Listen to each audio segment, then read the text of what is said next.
Oh, excuse me. All right, anyway, no inserts when joining panels. So I've always called them backers. Not that that matters. You're not wrong by calling them inserts. I want to talk about why I don't use them all the time. When I was first taught how to do quarter panel jobs, they said, here's how you cut your backers. You just put them in there. No problem. It'll help you with welding every time. Then as I progressed through the auto body industry, procedures from manufacturers became more and more important due to liability issues. So following the procedures to a T, again, very important. So when the procedures don't mention to put a backer in behind the stitch weld that I'm going to be doing, I don't put it in. I've gotten used to that over the years, and I've become a very proficient welder, even at a butt weld, even with a good gap. I can get it done and not warp it that much. Not trying to toot my own horn, it's just experience creates skills.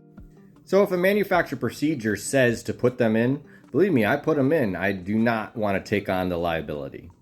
But if it doesn't mention to put them in general, I'm not going to use it unless for some reason I ended up with a giant gap and I need it in order to finish my weld. And that's really what they are. They're a welding cheat, But if you think about it, after you put the backer in there and weld it, now we've got another panel in there that's got some tight areas.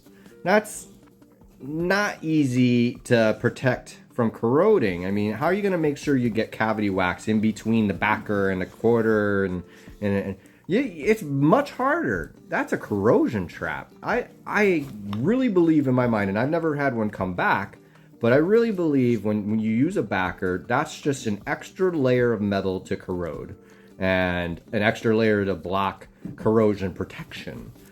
So in general, I don't think that's the best way to do a sectioning procedure. Just my 2 cents, Not to mention, if I don't have to make backers, that saves me time. And time is money. I don't blame anybody for using backers all the time. That's fine. I've made my piece as to why I think they're not the best. I don't have any proof that they're corrosion traps, but it just seems like they would be.